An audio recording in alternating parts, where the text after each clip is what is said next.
ጥቅማላችሁ እንዴ ጥቅማላችሁ ሺሻ ትስባላችሁ ምርቃናም ትሰብራላችሁ ክረምቱን ፑል ቤት ነው ያሳለፋችሁ ስትንዘላዘሉ ምን እየሰራ ነበር ኳስ መጫወት አይደል ስራ ጠፋብህ ሁሌ ምን አይነት ነገር የተመለከትነው አሁን ዛሬ ቆይ ቀጣይ ቆን ከኩዮቼ ጋር እኮ ነው የምገናኙ ልታዋርዱኝ ነው ማለት ነው ከሪያል ማድሪድ ከባርሴሎና ከፒኤስጂ እኩዮቼ እየጠበቁኝ እኮ እንደዚህ ሆነን የምንገጥመው ሄደን ውርደት አይደል እንዴ ኧረ በእናታችሁ እንዴ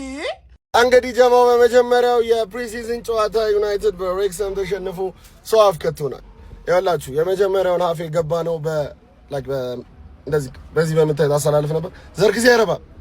ዘርክዚ የሚረባ አይነት አይደለም ከረፍት በኋላ ግን ካሪክ ኦልሞስት 9 ወር 10 ተጫዋቾችን ቀይሮ እንዳለ አዳዲስ ልጆች ናቸው ግን ተስፋ ያላቸው ልጆች ናቸው አሪፍ ከረፍት በፊት ከነበረው ጨዋታ ከረፍት በኋላ ያየነው የልጆቹ ጨዋታ ደስ ይላል በጣም ኳስ በከንፍ ግን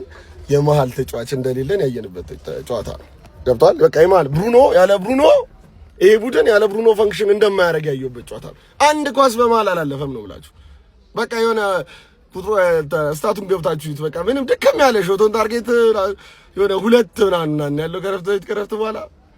ብቻ ግን ይሁን ግን አሁንም ማለት ነው የመሃል ተጫዋች ችግራችንን ክሬተር ካልፈጠረን ዋጋ የለንም ፕሪሚየር ሊጉ በጣም ነው የሚያዝገን ወሳኝ 8 ቁጥር ያስፈልገናል ወሳኝ ከዛሬው የማንቸስተርና የሬክሰም ጨዋታ የተማርነው አንድ ነገር ቢኖር ይህ ተጫዋች ጆሹዋ ዘርክዚ በቀጣዩ ሲዝን የማንቸስተር ዩናይትድ ተጫዋች መሆን የለበትም የሚገርም ተረብል የሆነ 45 ደቂቃ ነበረ በመጀመሪያው 45 ደቂቃ ተሰልፎ ያሳየን እንቅስቃሴ ይህ በዘንድሮ ብቻ ሳይሆን ኢቭን በላስት ሲዝን የመጨረሻ ጨዋታዎች ላይ በካፕ ጨዋታዎች ላይ ሲያረገው የነበረው ፐርፎርማንስ ነው I don't think next season ከሬክሰም ጋር እንደዚህ ስትራግል ያደረገን ተጫዋች በሻምፒየንስ ሊግ ከነ ባርሴሎና ጋር ከነ ሪያል ማድሪድ ጋር ይዘ እንደ ሁለተኛ ስትራይከር መቅረብ የለብን ብዬ አስባለሁ በጣም ተረብል የሆነ ፐርፎርማንስ ከዘርክዚ በተቃራኒው በዚህ ጨዋታ ላይ ለማንቸስተር ዩናይትድ ፖዚቲቭ የነበረው አዲሱ ፈራሚያችን አንድሬ ሳንቶስ ፈርስት ሃፍ ላይ ያሳየው እንቅስቃሴ ነበረ 93% ፓስ አኪሬሲ 53 ተቾችን አድርጎ 10 ኬሪ እንዲሁም ደግሞ ከምንም በላይ በዚህ ጨዋታ ላይ የሳንቶስ ፐርፎርማንስ ያስደነቀኝና ያስደመመኝ የዲፌንሲቭ ኮንትሪቢዩሽኖቹ እንዲሁም ደግሞ ዱዋሎችን የሚያሸንፍበት መንገድ ነው በዚህ ጨዋታ ላይ በተለይም ደግሞ ፈርስት ሃፍ ላይ ከጀመሩ ተጫዋቾች የሱ ፐርፎርማንስ ብቻ ነበረ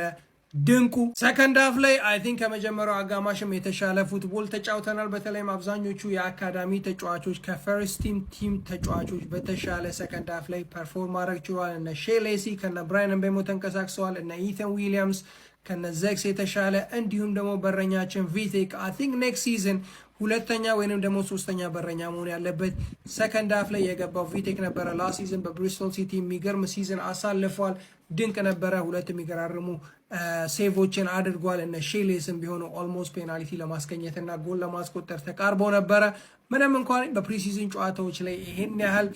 ብዙ ኔክስት ሲዝን የሚፈጠረውን ነገር አናላይዝ ለማድረግ የሚከብድ ቢሆንም ቀደም ብዬ ጠቀስኳቸው በተለይም ደግሞ የነ ጆሹዋ ዘርክዚን ፐርፎርማንስ ጀጅ ማድረግ አለብን ማንቸስተር ዩናይትድ በሰመር ከማስፈረም በተጨማሪ መሸጥ ያለባቸው ተጫዋቾች አሉ ከዛም ውስጥ ዘርክዚ የመጀመሪያው ነው ብዬ አስባለሁ እናንተ በዛሬው ጨዋታ ምን ትላላችሁ ያላችሁን ሀሳብ ኮሜንት ላይ አሳውቁ ቪዲዮ ላይክ አካውንቱ ፎሎ ማድረግ እንዳትረሱ ኮሞን ዩናይትድ የመጀመሪያ የፕሪሲዝን ጨዋታውን እንግዲህ 1-0 ተሸንፏል ከመሸነፉ በላይ የሚያሳስበን ግን ባክአፕ ስትራይከር ነው የምሬን ነው ጋይስ በዘርክዚ መቀጠል በጣም የሚከብዱ ይመስለኛልና ሴስኮ የሆነ ነገር ከሆነ ወይ ራሽፎርድን ማቆየት አለባቸው እንደ ራሽፎርድን እንደ 9 ቁጥር መጠቀም አለባቸው ቴናክስ ያረግ እንደነበሩ 9 ቁጥር አድርጎት ቢሞክረው ይሻላል እንጂ አልተማመንበትም ይሄን ሱይ አልተማመንበትም ወይ ይሽጡት ወይ የሆነ ነገር ያርጉ ገና ነውና ተናፋቂው ክለባችን ማንቸስተር ዩናይትድ ከዌሬክስሃም ጋር ባደረጉት ጨዋታ እንግዲህ 1-0 በሆነ ውጤት ተሸንፏል ማንቸስተር ዩናይትድ ይህንን ጨዋታ የማሸነፍ ግዴታ ውስጥ አልነበረም ምክንያቱም ተጫዋቾቹ ምን ያህል ደረጃ ላይ እንዳሉና የፊትነስ ደረጃቸውን ለማጥናት የተጠቀሙበት ጨዋታ ነው የፕሪሲዝን ጨዋታዎች ገና ይቀጥላሉ ቀጣይ 6 ወይም ደግሞ 5 ጨዋታዎች ይቀጥላሉ እነ ፒኤስጂ እነ ኤሲ ሚላን እንዲሁም የተለያዩ በርከት ያሉ ጨዋታዎች ይኖራሉ። እናም በዚህ ፕሪሲዝን ጨዋታም ደግሞ ለቀጣይ ለ2026/27 የውድድር ዘመን ማንቸስተር ዩናይትድ ጠንክሮና በርትቶ ለፕሪሚየር ሊጉ ተፋላሚ የሆነ ቡድን ይገነባል ተብሎ ይጠበቃል። የዛሬን ሽንፈት ብቻ ሳይሆን ተጫዋቾቹ ምን ያህል ፐርፎርማንስ ላይ እንዳሉ የተመለከትንበት ጨዋታ ነው። እንግዲህ አዲሱ ፈራሚያችን አንድሬ ሳንቶስን ተመልክተናል። በጨዋታው ላይ ያን ያህል አመርቂ ውጤት ባያሳይም እንደ ቡድን ተጫዋቾቹ ገና መዋሃድ ላይ ስላሉ ያን ያህል የሚያስከፋ ውጤት አይደለም ብዬ አስባለሁ። እስቲ እናንተ ምን ተመለከታችሁ? ሀሳባችሁን ኮሜንት ሴክሽን ላይ አስቀምጡልኝ።